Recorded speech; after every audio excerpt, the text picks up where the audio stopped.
क्रांति की लड़ाई में कितने माओं ने अपने बेटे को खोया। जवान बेटे की लाश पर बिलक बिलक कर रोया। देश को एकजुट देखना था बहुत लोगों का सपना। स्वतंत्रता की लड़ाई ने सभी जाति धर्म को एक साथ में लिया। सबने एक दूसरे का भरपूर प्यार पाया। ऐसे शहीदों को हमारा सलाम। हमारी विशेष कार्यक्रम शहादत को सलाम में आप सभी का स्वागत है। मैं हूं शिखर चौधरी। जरा याद करो कुर्बानी। आज हम हैं स्वतंत्र, पर हमें याद रखना चाहिए एक मंत्र। ये स्वतंत्रता है बड़ी मेहनत से आई। कितने वीरों ने है अपनी जान गंवाई। ऐसे ही एक वीर सपूत हैं कोटा के सुभाष शर्मा। जरा याद करो कुर्बानी। जो भरा नहीं भावों से, बहती जिसमें रसधार नहीं, वो हृदय नहीं पत्थर है जिसमें स्वदेश का प्यार नहीं। देश प्रेम के ऐसे ही जज्बे को दिल में रखकर हर सिपाही अपने देश के लिए शहादत दे देता है। देश की रक्षा के लिए कोटा की भूमि के सपूत भी शहादत की इबादत लिखने में पीछे नहीं है।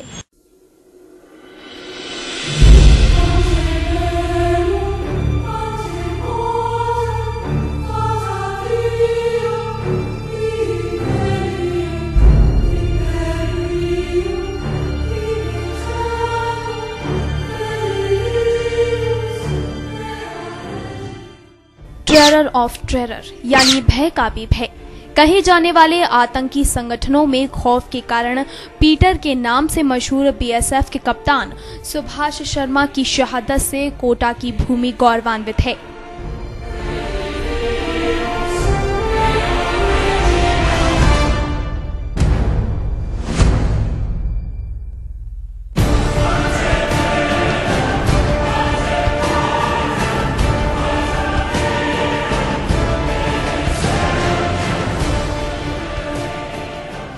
आजादी के बाद भी हमारे देश में ऐसे कई शहीद हुए जिन्होंने देश की रक्षा के लिए हंसते हंसते अपने प्राणों का बलिदान दे दिया। ऐसे वीर सपूतों का नाम इतिहास में स्वर्ण अक्षरों से लिखा हुआ है। ऐसे शहीदों को आज भी हम सलामी देते हुए खुद को गौरवान्वित महसूस करते हैं। ऐसे ही एक सपूत हैं कोटा के सुभाष शर्मा, जिनका नाम 16 जनवरी 1996 को हमेशा हमेशा के लिए शहीदों में शामिल हो गया।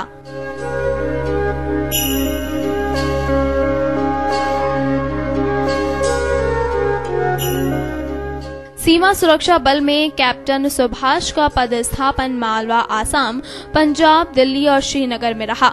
मई 1994 की शुरुआत में जब श्रीनगर में उग्रवाद चरम पर था, तब सुभाष को शांति स्थापना के लिए श्रीनगर भेजा गया। श्रीनगर ऐसी जगह है जहां हिजबुल मुजाहिदीन, लश्कर-ए-तैयबा, अल जिहाद जैसे आतंकी संगठन के खौफनाक मंसूबे पनप रहे थे। आतंकी संगठन कश्मीर में खौफ का पर्याय बन चुके थे। ऐसे में कैप्टन सुभाष शर्मा ने न सिर्फ आतंकियों के दांत खट्टे कर दिए, बल्कि वे आतंकियों के लिए भी एक खौफ बन गए।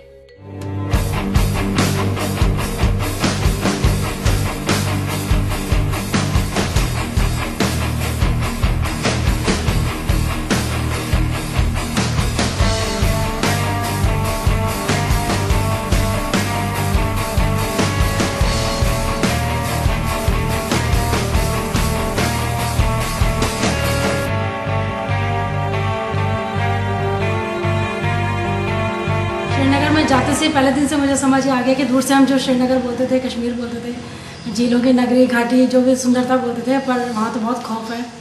बहुत डर लग रहा था मुझे वहाँ जाते से कि क्या मतलब आप बिल्कुल बाहर नहीं झाँक सकते। बर्फ़ दिख रही है मगर आप उसको एंजॉय नहीं कर सकते। वहाँ के बच्चों के हाथ में बंदूकें आतंकवादी पकड़ा देते हैं। मतलब 8-9 साल का बच्चा जो क्रिकेट खेलना चाहता है उसे छीन लिया जाता था और उनको बंदूक हाथ में देते थे। ये तो मैंने खुद आंखों से देखा, क्योंकि यहाँ बैठे हमें नहीं पता चलता। मैं इसलिए आपको शेयर करना चाह रही हूँ। फिर मेरे हस्बैंड ने 2-3 तरीके से काम किया वहाँ पे। एक तो उनका नाम हो गया कि सुभाष शर्मा तो वहाँ आउट नहीं करते हैं कोई भी फौजी, तो आतंकवादियों ने उनका नाम रख दिया पीटर, क्योंकि एक पिक्चर आई थी उन दिनों प्रहार, उसको देख के शायद कुछ उनको, जो हमें आतंकवादियों से पता चला कि उन्होंने उससे इंस्पायर होकर इनका नाम रखा था।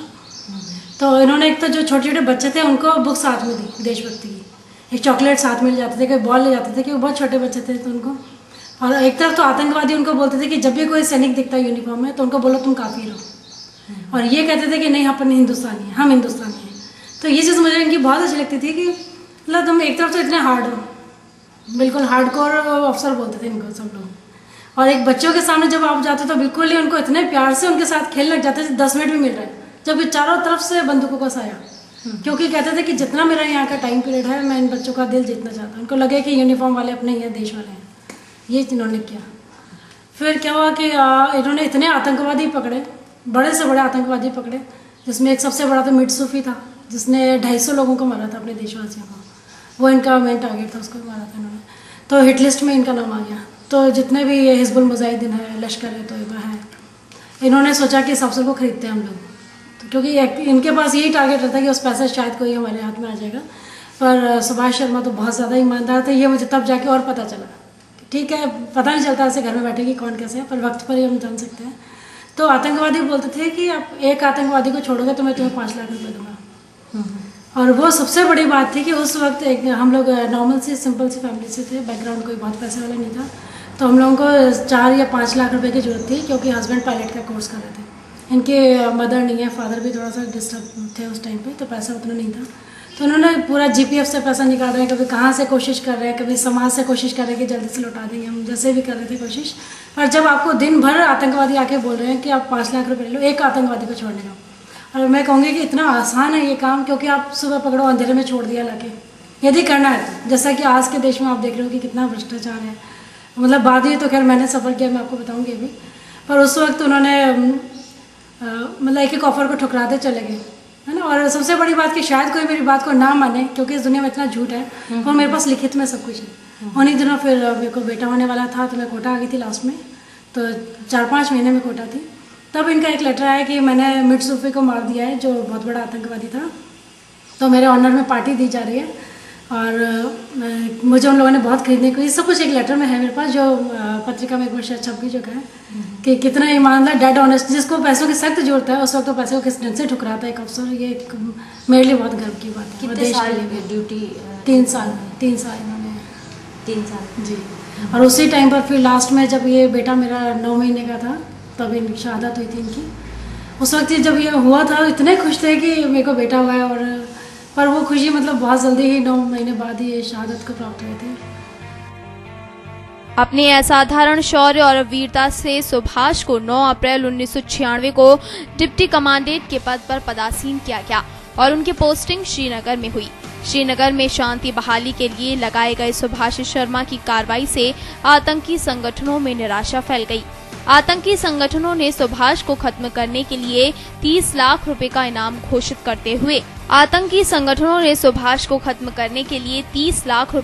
घोषित करते हुए दीवारों पर लिखवा दिया था कि जो भी पीटर उर्फ टेरर ऑफ टेरर को मारेगा उसे ये इनाम दिया जाएगा।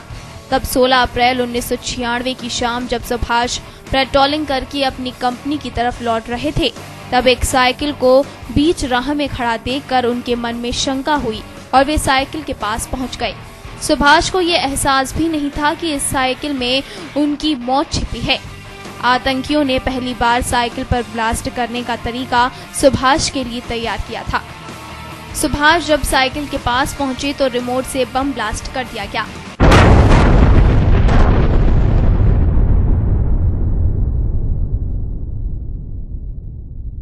जिससे देश का एक सपूत देश की रक्षा करते हुए शहीद हो गया।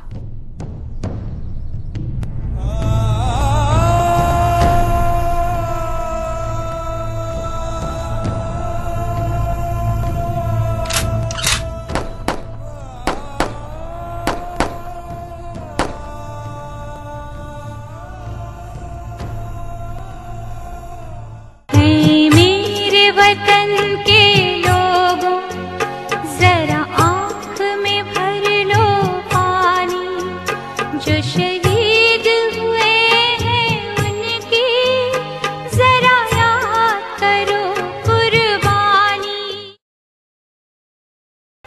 मेरे वतन के लोगों जरा आँख में भर लो पानी, जो शहीद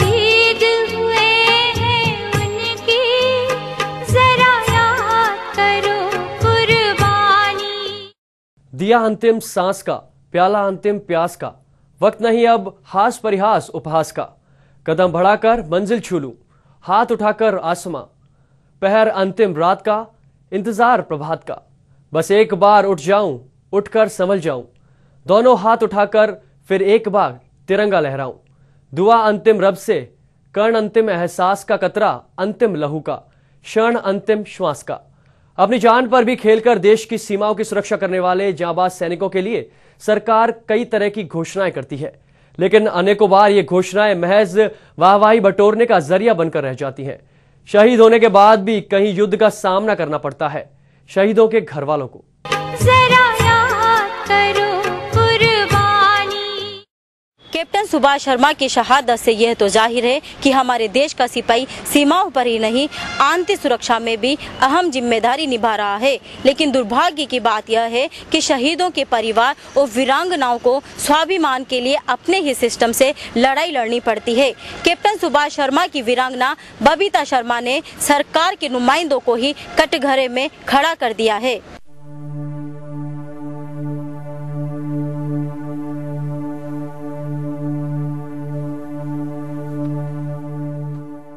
देश की रक्षा के लिए शहीद होने वाले सपूत अपने पीछे यादों की दास्तां छोड़ जाते हैं। अपने कर्म पथ पर वे भारत माता की रक्षा को सबसे बड़ा कर्तव्य मानते हैं, जिसको निभाने के लिए वे अपने घर परिवार की भी चिंता नहीं करते। हंसते हंसते वीरता के पथ पर आगे बढ़ जाते हैं।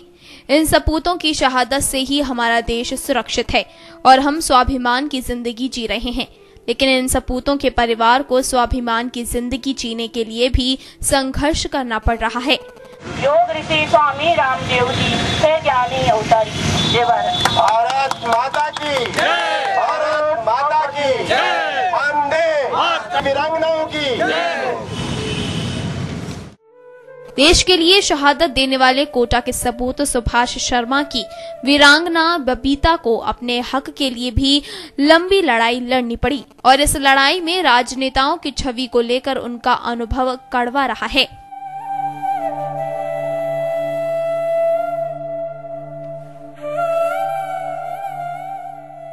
लगता नहीं था कि ऐसा हो जाएगा।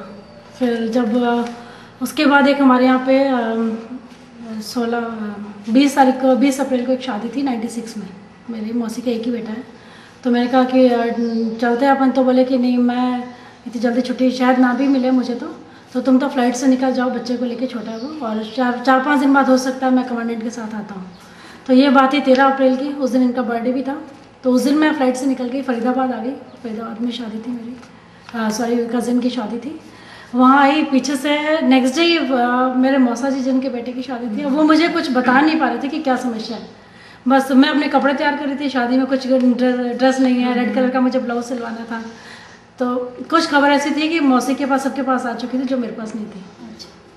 तो मैं मौसी को बोली, मौसी यहाँ का टेलर बताइए, मुझे रेड ब्लाउज सिलवाना है। सब कपड़े पर एक रेड ब्लाउज नहीं मेरे पास, जबकि मेरी शादी को बहुत टाइम भी नहीं हुआ, तो बाई चांस नहीं था। मौसी जी को खबर लग गई थी, उन्होंने बोला कि बेटा तुम मेरा पहले ना। मैंने कहा आपका कैसे आएगा मौसी जी, मैं तो बाजार जाऊँगी, मैं ढूंढने में लग रही थी।